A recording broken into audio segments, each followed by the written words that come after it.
날마다 말씀과 동행하는 동행 묵상 시간입니다. 오늘은 25년 2월 7일 금요일입니다. 시간이 참 빠르죠. 오늘도 말씀과 함께 동행하시면서 여러분 마음과 생각을 잘 지키시고 승리하시는 오늘 하루 되시기를 바랍니다. 오늘 말씀의 제목은 물질 만능 세상에서 하나님의 자녀로 산다는 것은 이라고 하는 제목입니다. 새해 들어 묵상을 시작했던 여호수아서가 이제 오늘로 마무리됩니다. 새해를 우리가 이 용기와 은혜의 말씀이었던 여호수아서 어떻게 은혜 많이 받으셨나요? 내일부터는 신약 누가복음 묵상이 시작됩니다. 매일 성경은 대략 8년에 걸쳐서 구약 한 번, 신약 두 번의 묵상 스케줄을 잡아놓고 있습니다. 꾸준히 말씀을 묵상하셔서 66권 하나님의 말씀과 친밀한 동행하시는 여러분 되시기를 바랍니다.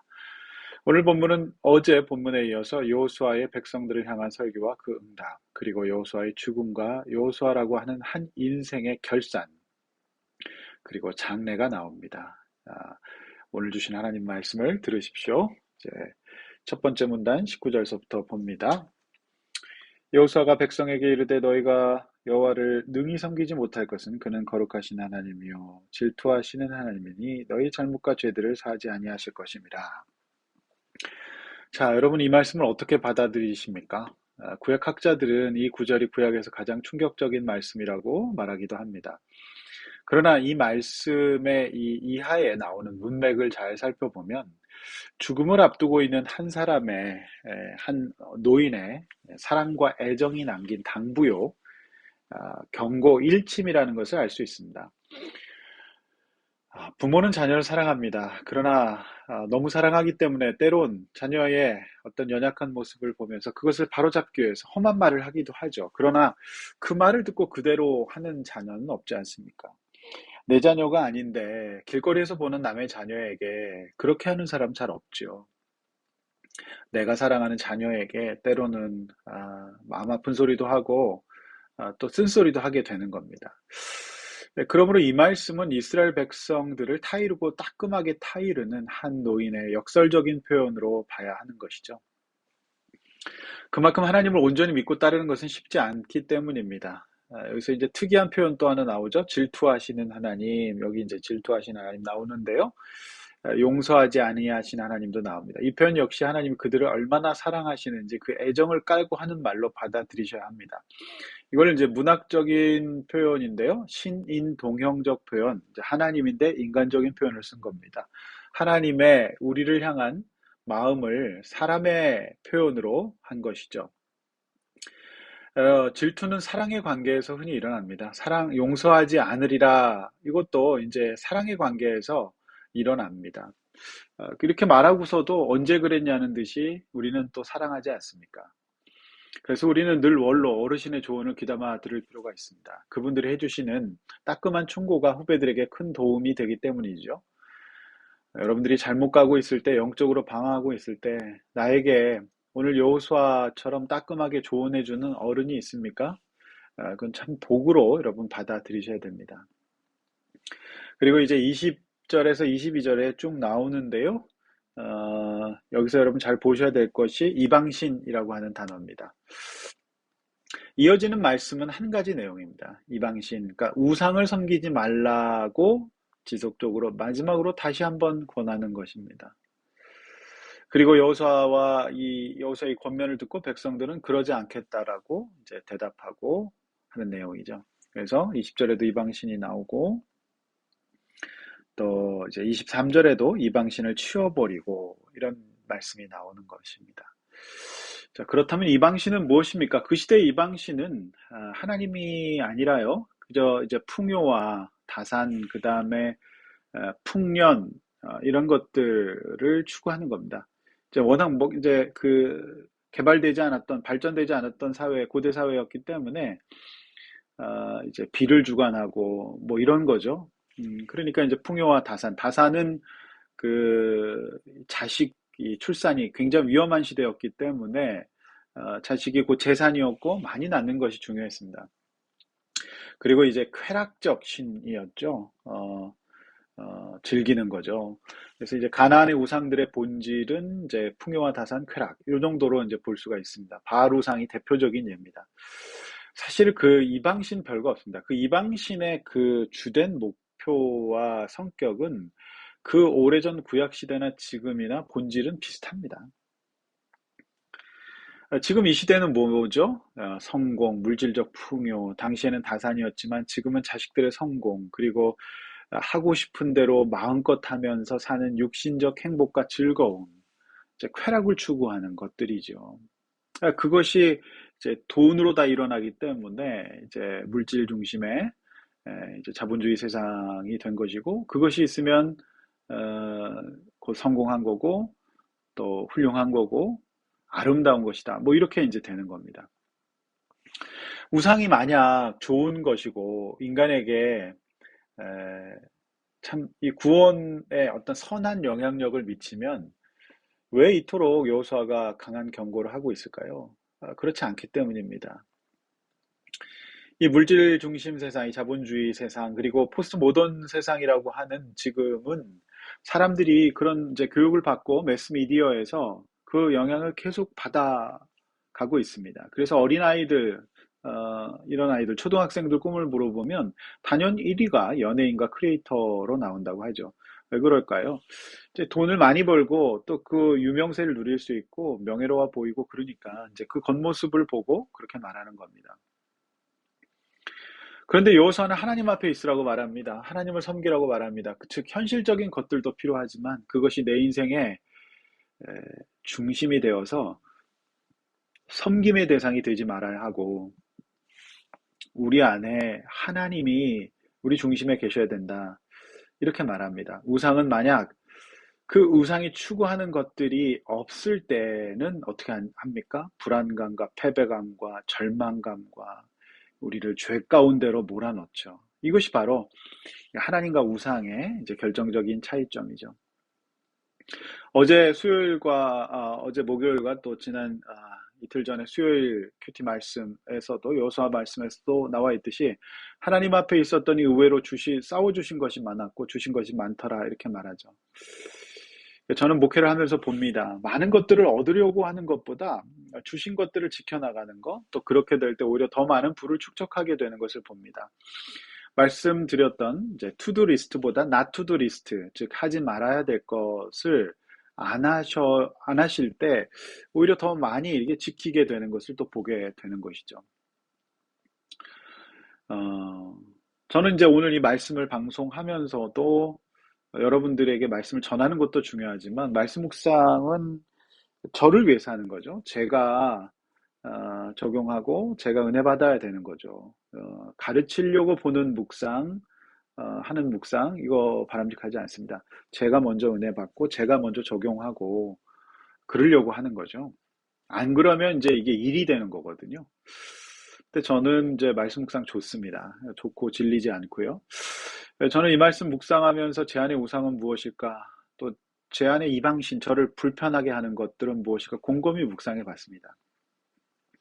제가 내린 결론은 저 역시 이 세상에 살아가는 사람이잖아요.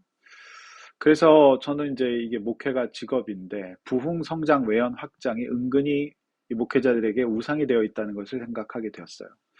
그것은 그저 제가 하나님 앞에 있을 때 하나님의 주권적인 은혜로 받는 것인데 이제 그것이 우상이 되다 보면 목회가 때로는 낙심이 되고 번아웃이 오고 오히려 합리적인 판단과 창의적인 생각, 긍정적인 리더가 되는데 방해가 될 뿐 아무런 도움이 되지 않는다는 결론을 얻었습니다.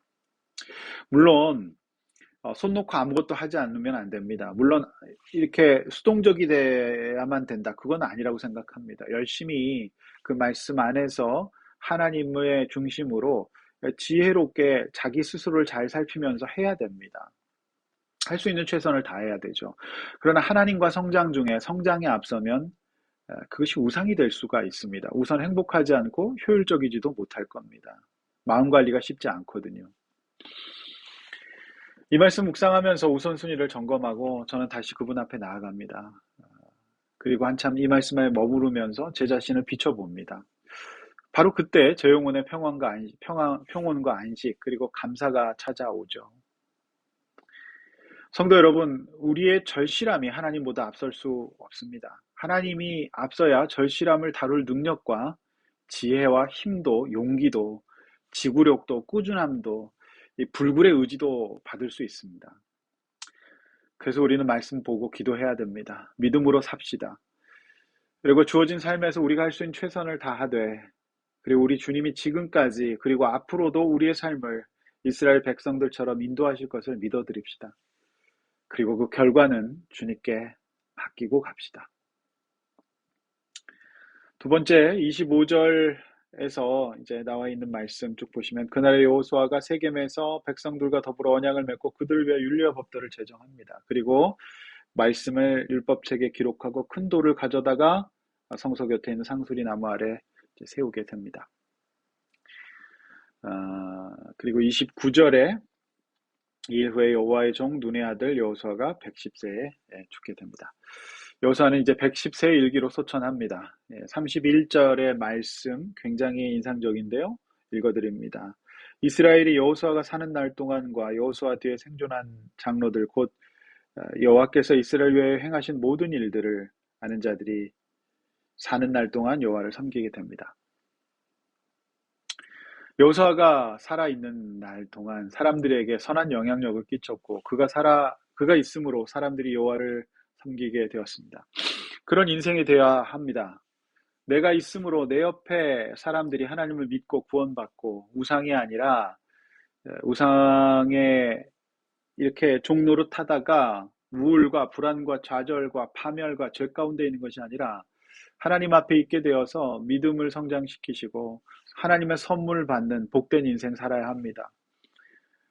하나님이 싸워주시는 인생 살아야 합니다. 은혜로 사는 인생이 될 수 있는 그런 사람을 세우는 일에 쓰임받아야 됩니다. 어쩌면 저는 이 말씀이 여호수아 인생의 최고 찬사가 아닌가 싶습니다.